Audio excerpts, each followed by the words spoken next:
Помимо типичных припадков с потерей сознания, при эпилепсии и других органических заболеваниях с эпилептиформной симптоматикой наблюдаются и пароксизмы без потери сознания.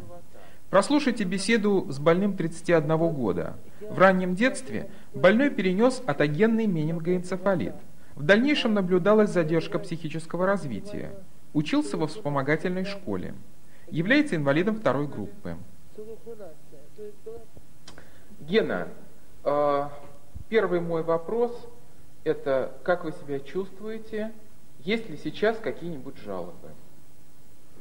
Ну, я хочу сказать вам, я чувствую не так очень хорошо вообще. Вот. И потому что меня каждый божий день беспокоит приступы живота. Вот вы сказали, приступы живота. Что это такое?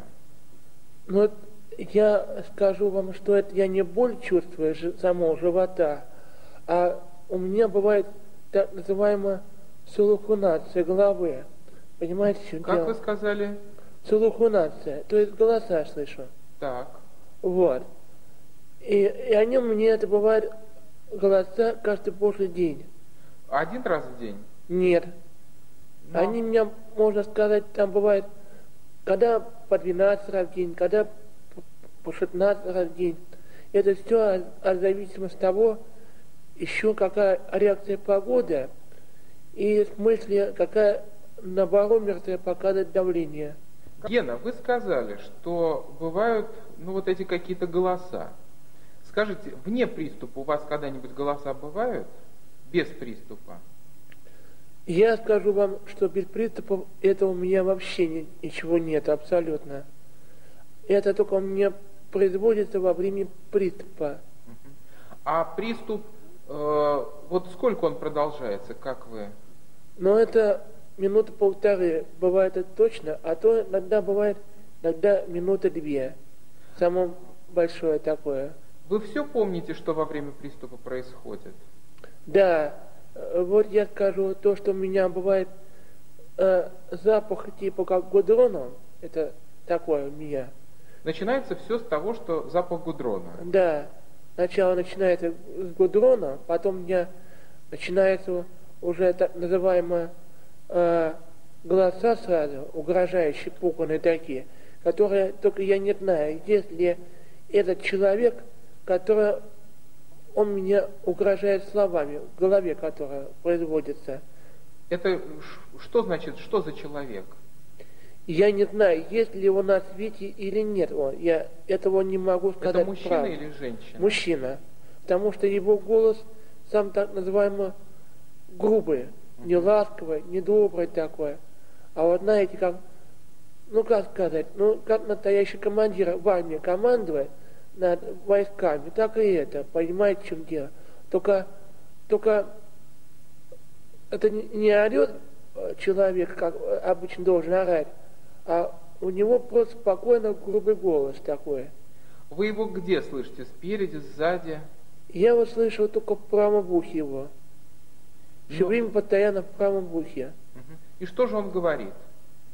Но он мне говорит о том, что как будто остается мало жить мне, вот, что вы много лет не проживете, будете у меня смертельно. И это бывает по несколько раз в день такое. Да, И даже несмотря на то, что бывает они еще ночью, эти приступы, когда сплю с закрытыми глазами. И вы все равно помните, что с вами бывает этот приступ? Да, и все равно помню, что он говорит.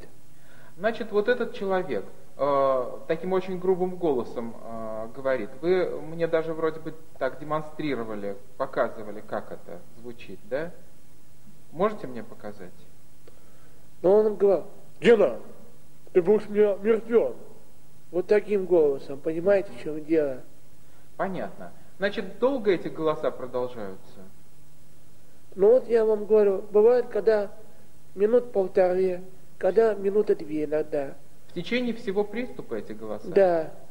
Так, значит, сначала запах гудрона, потом вот этот грубый, неприятный, пугающий голос, а потом? А потом, когда время вот это проходит определенно, он мне исчезает сам уже. А потом время какое-то определенное еще проходит по часовой стрелке, вот, то он мне обратно наступает такое же явление. А вот что вы делаете руками в этот момент? Но я в этот момент, когда у меня бывает приступ живота, я берусь за ухо и за живот. Как это бывает? Вот я берусь левой рукой вот так, правое ухо вот так, зажимаю я. Вот, понимаете, в чем дело? И когда я зажимаюсь, вот, и потом еще берусь вот за глаза, вот так вот. А вы это делаете специально? Да. С какой целью? Это я делаю, понимаете, все делаю так называемо сказать от страха. Потому что у меня еще есть, сказать так называемо правильно, то, что у меня происходит этим принципом, у меня еще бывает как будто видимость такая, когда я закрываю глаза. Понимаете, как Какая будто видимость? То есть яркость, как, скажем, вот такого цвета, как ваш белый халат. Так. Понимаете, это в чем в глазах дело? свет такой? Да. Только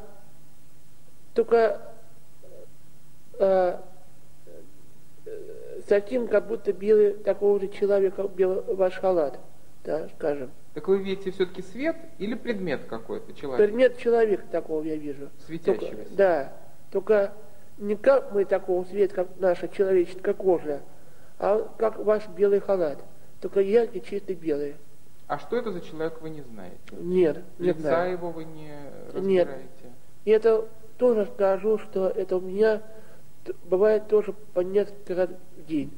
Скажите, значит, и голоса, и запах, и вот этот вид этого человека, и вот эти движения руками, это все происходит одновременно? Да. Или имеет какую-то последовательность? Нет, прямо в эту минуту. Все вместе. Скажите, приступы все время разные? Или чем-то отличаются один от другого, или они похожи? Нет. Не отличается. А я сказал, что приступы они на те же уровне. Все одинаковые. Больной описывает массивную психотическую симптоматику, зрительные и вербальные галлюцинации, страх. Однако пароксизмальный повторяющийся характер этих расстройств определенно указывает на эпилептиформную природу заболевания. Поскольку приступы у больного возникают очень часто, у нас есть возможность непосредственно наблюдать данный пароксизм. Вот сейчас чувство начинается приступ у меня. А как вы это чувствуете?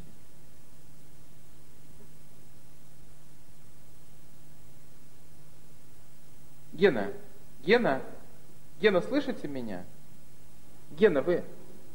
Ну-ка.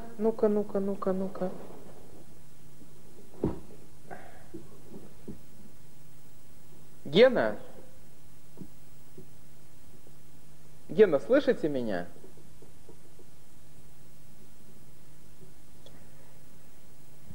Так. Ну-ка.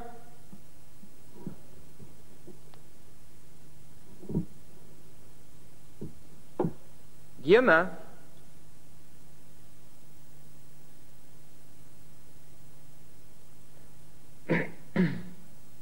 Так. Совсем. Он сейчас обратно слышал пуганные угрожающие слова. Да? Да. И вот у меня были еще запахи гудроном. Гена, меня вы слышали? Нет, абсолютно, ни одного слова малейшего. Да? Да, я только чувствовал ваши руки. А, руки чувствовали. А моих слов никаких не слышали? Нет. Как я вас звал, ничего? Нет? Это вот такие всегда приступы, но я не падаю, ни сознания не теряю. Просто на некоторое время отключаюсь, просто как вот обычно телевизор выключишь от тока, от провода. Так и это у меня бывает. Понятно. И по много раз в день, да? А? По много раз в день. Да. Хотя больной достаточно ярко описывает свои переживания во время приступа, однако, как мы видели, окружающее воспринимается в момент приступа не полностью. Таким образом, мы не можем утверждать, что в момент приступа сохраняется ясное сознание. Это позволило профессору Гуревичу назвать подобные пароксизмы особыми состояниями сознания. От типичных припадков Они отличаются отсутствием амнезии и наличием обманов восприятия и психосенсорных расстройств.